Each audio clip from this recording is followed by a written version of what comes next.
Stéphane, on se connaît depuis relativement peu. Maintenant, tu savais que j'existais, je savais que tu existais. Tout à fait, oui. Et je sais que tu es non seulement associé de Michael Messa, Oui.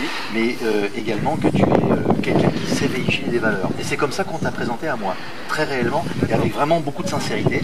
Les gens qui m'ont dit, il faut que tu rencontres ce type-là, il a des vraies valeurs à véhiculer. Alors je me permets de venir sur votre salon, et j'ai besoin, et comme c'est là, c'est absolument pas préparé, personne, tu sais même pas les questions que je vais te poser. Non, je sais. J'ai une question. C'est pas préparé, oui. C'est justement c'est ça qui est important, parce que comme ça, tous les gens qui vont pouvoir t'écouter, ce sera beaucoup plus humain et beaucoup plus vrai. Tu sais que j'ai écrit un livre sur la négociation, Tout à fait. que je vais d'ailleurs t'envoyer sous peu, parce que c'est gentil. c'est la moindre des choses. Dédicacé. Ah bah bien évidemment, ok. mais j'en ai pas beaucoup là, donc Ok. c'est Michael là, mais je vais t'en envoyer un dès lundi, tu l'auras par la poste. Mais ce que je voudrais que tu me dises, c'est avec ton expertise du web, avec ton expertise de l'humain, à travers ce que tu as vécu et ton vécu, quelle est à ton avis, s'il y en a une, l'importance d'avoir aujourd'hui une école de négociation pour que les gens apprennent à recommuniquer entre eux en étant win-win, en étant gagnant-gagnant. Donc j'aimerais que tu me dises et que tu dises à tous nos amis quel est ton sentiment sur le besoin et la valeur d'une école de négociation pour ne pas commettre de fautes quand on est confronté à quelqu'un qu'on ne connaît pas et on ne sait pas comment il va réagir. Voilà. Eh bien écoute Philippe, moi pendant des années j'ai travaillé sur internet et derrière mon ordinateur, comme avec ce monsieur qui est derrière la caméra que je connais depuis longtemps. Et puis j'ai appris petit à petit à sortir de ma zone de confort, à sortir de mon ordinateur. Donc c'est pour ça que je suis le co-organisateur avec Michael Messa du salon, du Mastermind Sud de France, qui permet justement de rencontrer les gens en physique, de pouvoir discuter, de pouvoir échanger avec des gens qui ont les mêmes valeurs, justement, c'est ça qui est important, quoi. Et alors, l'école de la négociation, à ton avis, elle peut prendre sa place à quel moment et à quel endroit pour pouvoir aider tous ces gens? À ton avis? Je pense qu'elle peut prendre sa place dans tous les domaines, oui. Enfin, surtout dans le domaine du commerce, etc. Je ne suis pas sûr qu'un thérapeute ait besoin de ça, mais tous les gens qui sont dans l'immobilier, qui vendent des formations sur Internet, qui vendent des produits en physique, je pense que oui, pour eux, ça pourrait être une école importante. Ça va être une école importante. Alors, je vais te poser une autre question, parce qu'elle va être amusante. Je vais aller à contrario de ce que tu me dis, mais c'est le principe d'un bon interview. Okay. Tu dis que ça ne peut pas satisfaire pour tous les autres.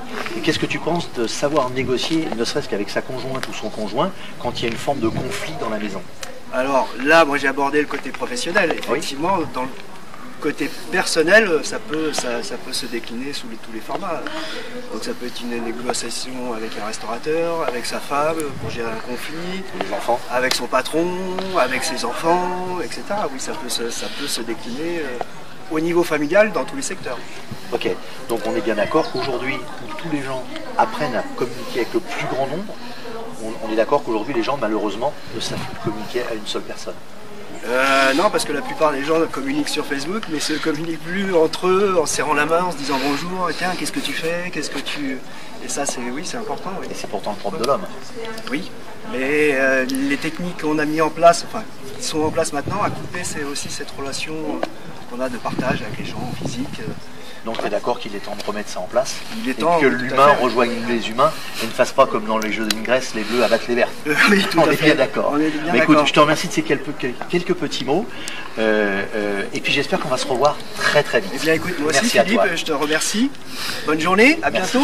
On en fait une deuxième? Ouais. S'il te plaît. C'est pas le même sujet. On en profite, on fait tout d'un coup. Ah oui. Faut que j'emmagasine. T'as froid ou quoi? Non, ça va. Ah, toi, tu veux que je te réchauffe? Ça ira, ça ira. Oh. Tu me dis quand c'est bon, tu me fais un Quand vous voulez, ça tourne toujours. Stéphane, je suis très content de te voir aujourd'hui. Bonjour Philippe. On a déjà eu l'occasion de discuter ensemble sur l'école de négociation, mais en fait j'ai un autre secteur d'activité qui est quand même très important, mais qui en découle. Et contrairement à tous les gens du web, moi mon approche est totalement différente. C'est-à-dire qu'il y a plein de gens qui parlent d'immobilier.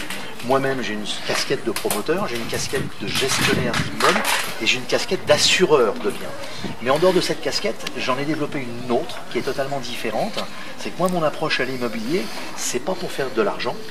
C'est pas pour gagner de l'argent, c'est pas pour faire des plus-values, c'est pas pour tout ça. Alors à quoi sert l'immobilier aujourd'hui? Eh bien, je pense qu'on a de moins en moins besoin de l'homme en termes de travail et qu'aujourd'hui l'homme est appelé à disparaître au profit de la robotisation. Ouf, ça c'est dur d'entendre ça. Mais c'est la vérité, on automatise tout. D'ailleurs, je viens d'apprendre que Skype, puisque c'est un de nos outils principaux, je viens d'apprendre que Skype venait de développer un algorithme qui permettait de traduire en temps réel et en live toute discussion avec n'importe qui. Ce qui veut dire qu'on a besoin de traducteurs. Oui. Ok, si on a besoin de traducteurs, qu'on a des robots qui font le vin, on a des robots qui nous emmènent en voiture sans conduire, la voiture se gare tout seul, etc., on n'a plus besoin de l'humain. Donc à aujourd'hui, sur cette phase de transition qu'on a déjà eue dans l'économie mondiale, on a un nouveau problème.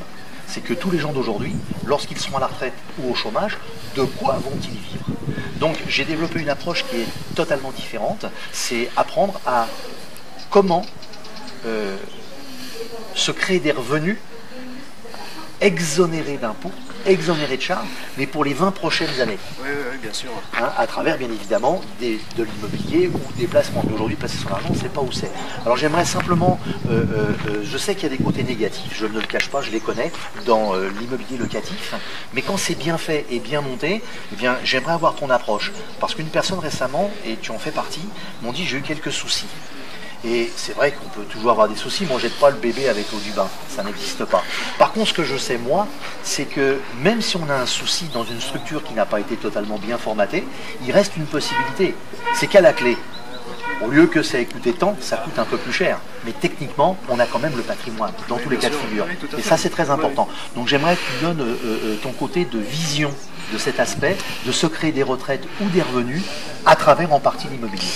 Bah, ma vision elle est claire, hein. Moi il y a 8 ans j'ai acheté un bien immobilier justement en défiscalisation, justement pour prévoir la retraite et aussi avoir un complément de revenu. Malheureusement je ne t'ai pas rencontré. Merci. Voilà, merci. Parce qu'on en a discuté et voilà, on a vu l'autre côté de ma mauvaise expérience et moi à l'heure actuelle c'est très compliqué. Voilà, j'ai pas fait l'investissement de ma vie parce que j'ai été mal conseillé, parce que voilà, j'étais néophyte, il y a plein de choses que j'ai pas su prendre en considération. Voilà, donc effectivement, on peut investir dans l'immobilier, il faut que ça soit bien fait, bien pensé, et surtout trouver les bons partenaires, les bonnes personnes pour être guidés au maximum dans un projet qui tienne la route, quoi. Alors je vais demander une autre opinion dessus, parce qu'elle elle est intéressante, elle est importante de fait de ta culture, de ta connaissance. Lorsque moi je cherche de l'immobilier de qualité pour des investisseurs qui veulent se protéger dans la vie avec des revenus complémentaires et préparer quelque chose pour plus tard, comme toi, puisqu'il n'y aura plus d'argent, si on a besoin de travail, c'est bien qu'on ait quelque chose derrière. J'aimerais que tu me dises,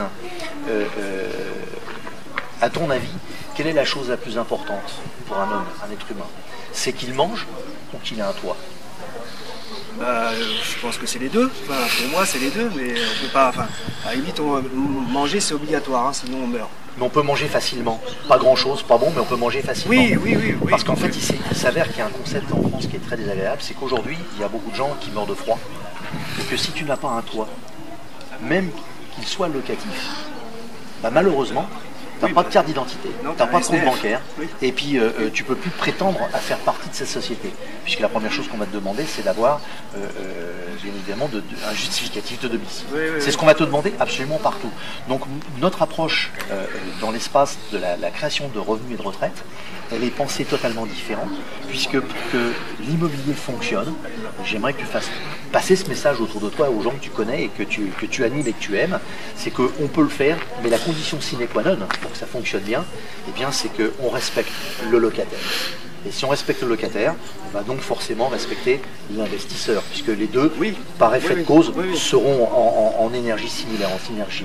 Donc j'aimerais que tu me donnes un tout petit peu ton opinion de cette forme de vision.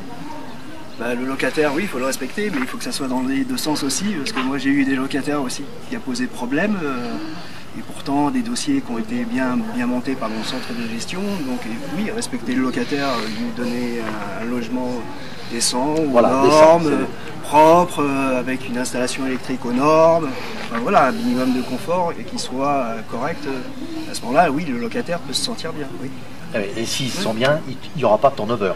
Beaucoup moins. Oui, après ça dépend de où est situé le logement, etc. Mais si c'est en zone étudiante, il peut y avoir un turnover. Enfin, voilà, après c'est aussi ça sur les projets qu'il faut. Alors c'est un bon point que tu soulèves et je vais t'y répondre parce que il y a plein de gens qui ne savent pas faire ça et c'est pour démontrer un petit peu que l'expertise des conférences que nous animons, Luc et moi, sur ce sujet-là, elles ont un intérêt. C'est que pour contourner le problème, par exemple, de l'étudiant, eh bien, il ne faut pas louer un étudiant. il faut un gestionnaire qui loue un étudiant. Ce qui fait qu'on est sûr d'avoir 12 douzièmes sur une année, et non pas 10 douzièmes d'une année en termes de revenus. Et à partir de là, on sait d'avance comment va être figé notre revenu et comment il va pouvoir être évolutif, mais surtout savoir qu'il n'y aura jamais un creux ou un moment où malheureusement dans ce background il va manquer quelque chose. Voilà, donc c'est toutes ces expertises-là qui sont, je sais pour toi, des choses un petit peu presque déroutantes parce que personne ne te l'avait dit et pourtant elles existent et elles sont concrètes. Donc je compte sur toi, on va t'avoir dans nos murs dans pas longtemps et ça me fera plaisir que tu viennes nous... Voilà.